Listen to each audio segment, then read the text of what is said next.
So AJ and I have been doing some investigating and research into it. And so the area where she's talking about, which is, you got the pointer right there with you?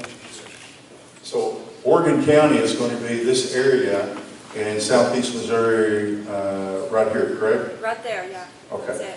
And so they don't show them even being there. There was probably thousands of them there. In fact, we were about 2 miles from the river, what did HA? And I said, I think they were growing all the way back to here. The guy from National Geographic said, what makes you think that? And I said, well, just from what I've seen, the habitat and that sort of thing, close canopy. Then HA tells me, Steve, look behind you. And I look right behind me. Here's an Ozark Chinquapin that's about 6 feet tall, right behind me. And so it was really, I don't know how you made that work, but that was a good magic trick. What size? Yes, sir.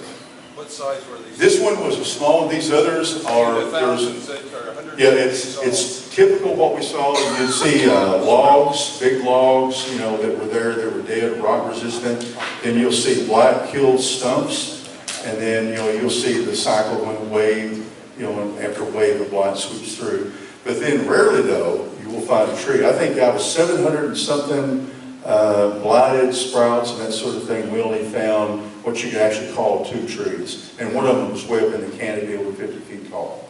And so that's just the way it is.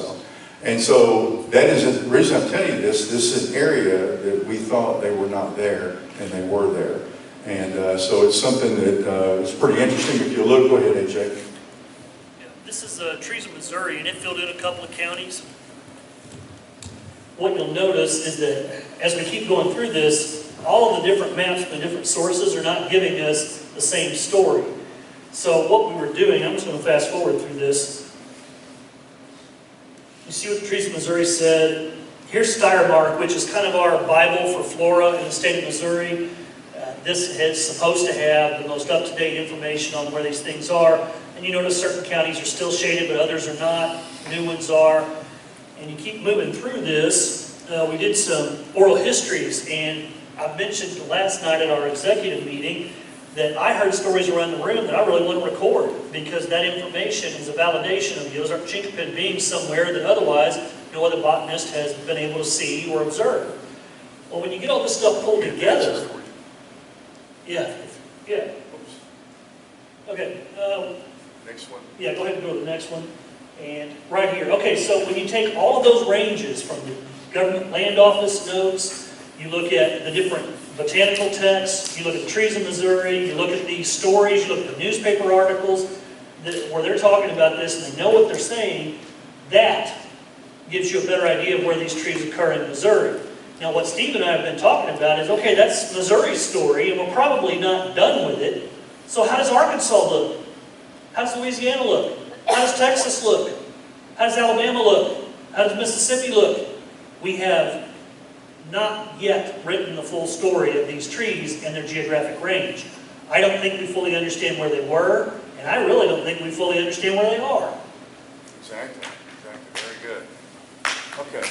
Yeah, we're not done yet. We got more. So we have a person here, Mr. Larry Burford, grew up in Louisiana, correct?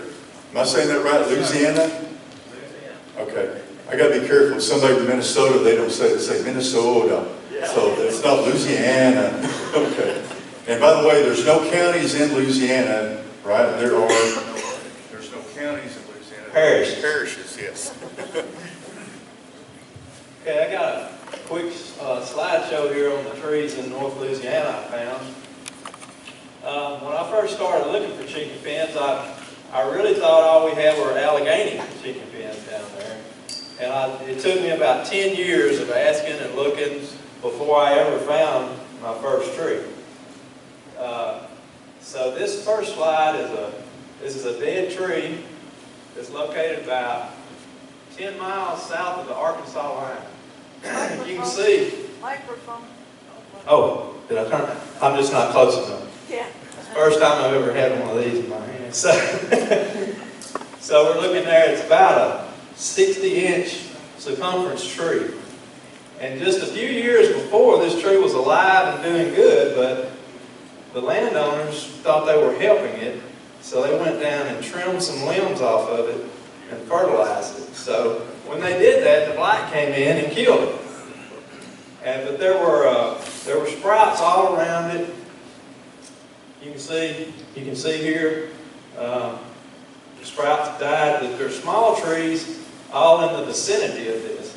I don't really know how tall it was because it broke off, and I guess they had discarded the top. But I had always suspected this was probably an Ozark, but I never got to test it. And that's the leaves from it right there.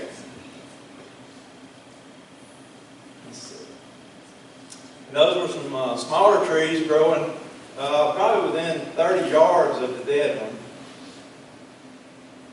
And there's some flowers on it. But the bad part is the landowner died and they sold the land and bulldozed it. So I never got to test it. But I'm almost convinced that was Ozark Chinquapin. And then my dad's on the left, and the man on the right's name's Ken Smith. He's a guy I work with at International Paper Company. And we were talking one day at work, and I asked him about Chinquapins, and he said, well, I've got one in my yard. So he lived in town in Spring Hill, where that's where I was born and worked at. And I went over and looked at his tree, and ended up getting some seed off of it. And I think he even had a small one I dug up and brought home. And the story he told me was, I think he got his trees from his around where he lived was in Union Parish, Louisiana, close to a town named Farmerville. If y'all ever heard of Duck Dynasty, the television show, that's in the general area of where they live, within 30 or 40 miles probably. So it's north central Louisiana. Well, he told me when he was a kid that there were a lot of trees down there 2 foot in diameter and 60 and 70 feet tall. So I said, well, that had to be Ozark Chinquapin. And I had sent, off of my tree, sent Steve some leaf samples. And he had them tested, and they did test to be Ozark Chinquapin. So that proved that they were in North Louisiana. And still are a few around. Let's see, that's the tree that was in his yard, 1993.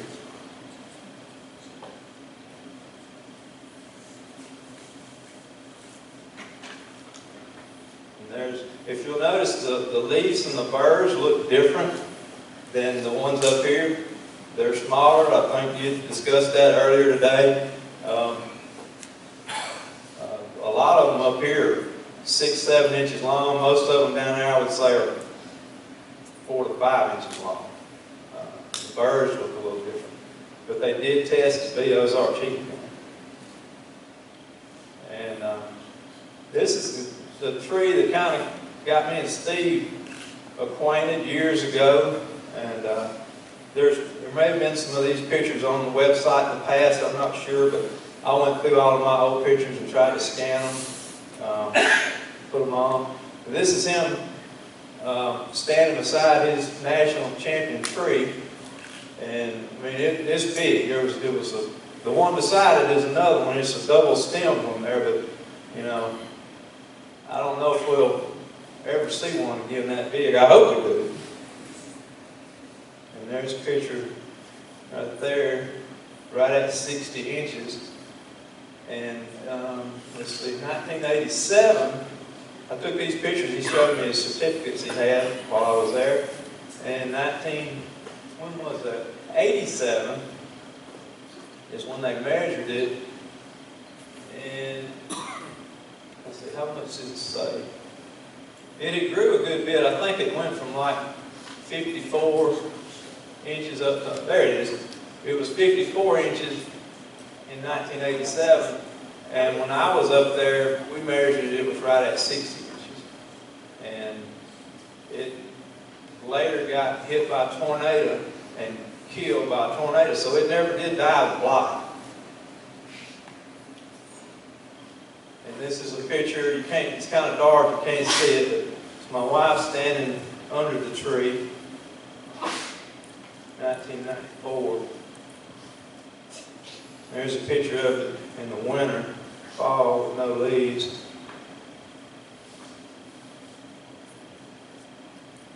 And these trees were also tested to be Ozark Chinquapin too, for sure. And I believe wasn't it one of the most blight resistant that y'all tested so far, right? So it's good to still have some of that in the gene pool. There's some birds that was on surrounding trees. That tree was so tall, you know, the canopy was 50 foot high before there was a limb. So this was some smaller trees real close to that one. There was a little stream beside it there, and these were growing. And they were all just covered in birds. And there's another close-up there. And you can see those leaves even up in, that's Clark County, which is it's about, I don't know, maybe an hour south of Little Rock in that area. So you're in the southern part of the state. The leaves there, you can tell they're smaller than what used to up here.